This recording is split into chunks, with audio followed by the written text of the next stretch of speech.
This screencast is the lecture on Chaucer, The Miller's Tale.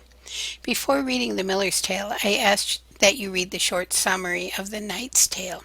The reason that I did this is because The Knight's Tale and The Miller's Tale are tightly intertwined.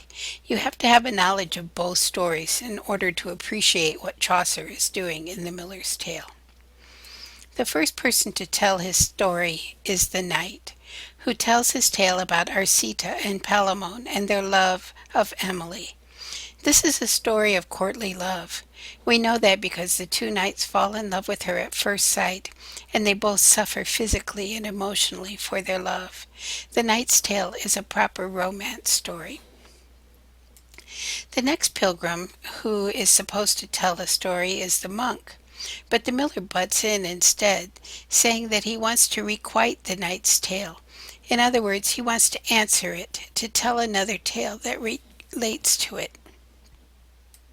The miller begins by saying, "Now hear me," said the miller, all and some. "But first I make a protestation round, that I'm quite drunk, I know it by my sound. And therefore if I slander or missay, blame it on the ale of Southwark, so I pray." The miller is apologizing in advance. In other words, don't blame the miller if you find this story offensive. Just blame it on the beer. Chaucer is being very crafty here with his writing. This might be a good place to take a look at what he's doing. Chaucer plays many roles in this text. He is the writer, the narrator, and also places himself as a pilgrim in the story.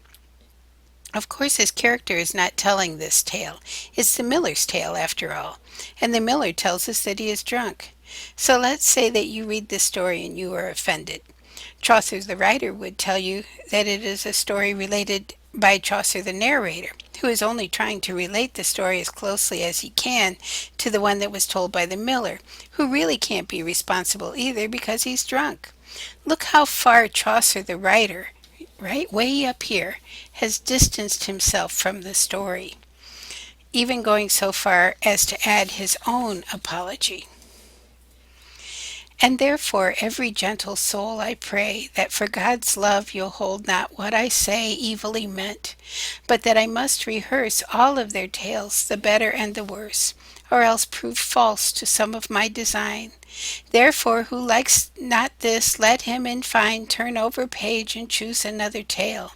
For he shall find enough, both great and small, of stories touching on gentility and holiness and on morality, and blame not me if you do choose amiss.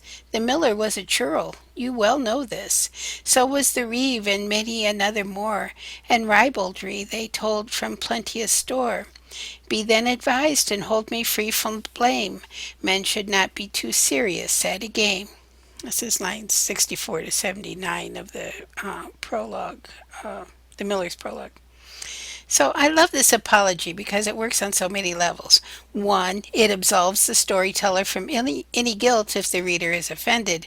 And two, it makes the reader really curious about what could possibly be so offensive. It makes you want to read the Miller's Tale. We have to ask ourselves why this story requires so much apology. Sure, it's a bawdy story and not in the best of taste, but there were a lot of bawdy stories around in Chaucer's day. What was it then that had him so nervous?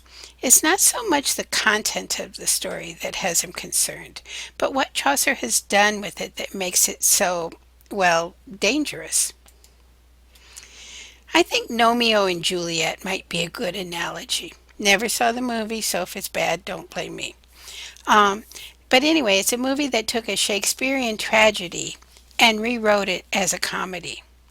In The Miller's Tale, Chaucer has taken the elements of The Knight's Tale and rewritten them as a comedy, substituting middle-class bumpkins for their aristocratic knights and ladies in that tale. So we have a requite, this answer to the Knight's Tale in The Miller's Tale.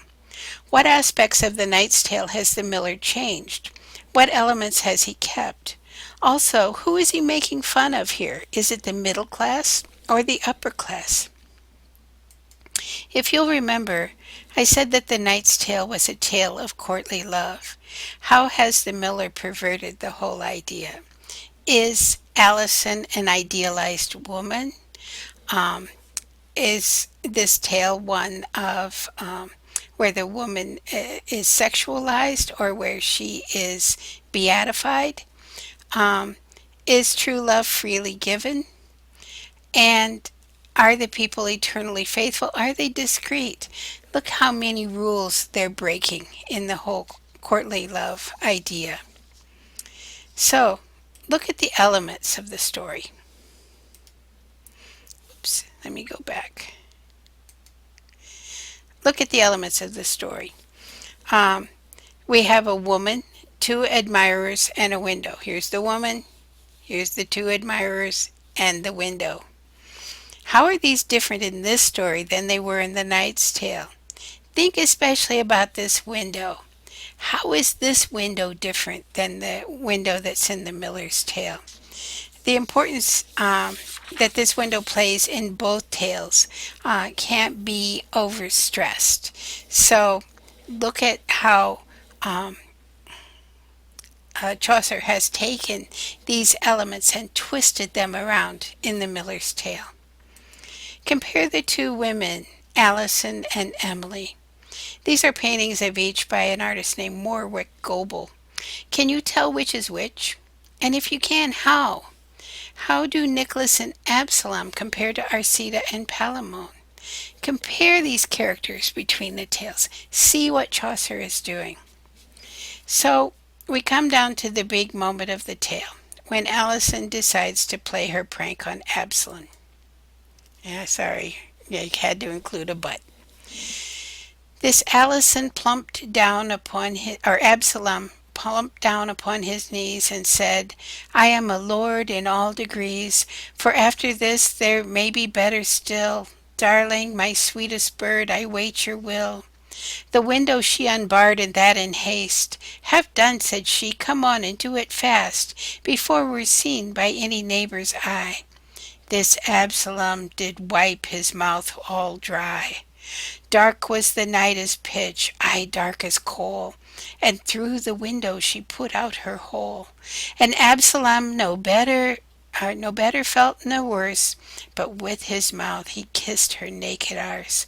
Right greedily, before he knew of this, aback he leapt. It seemed somehow amiss, for well he knew a woman has no beard. He'd felt a thing all rough and longish haired, and said, Oh fie, alas, what did I do? Tee hee, she laughed, and clapped the window to. Absalom, of course, is totally humiliated when he realizes that that beard is, in fact, Allison's pubic hair. One would think that no one in this tale could be humiliated any worse. But then we come to John. Think about the four main characters in this tale: Allison, Absalom, Nicholas, and John. Who is the most humiliated at the end of the tale? If you had to create a ranking of humiliation, who would you put at the top of the list? And who would you say is the least humiliated? So then, based upon your list, what would you say might be Chaucer's moral to this story? There certainly must be something that he's trying to tell us. So really think about that. He leaves us with these parting words. Thus futtered was the carpenter's good wife, for all his watching and his jealousy. And Absalom has kissed her nether eye, and Nicholas is branded on the butt. This tale is done, and God save all the rout.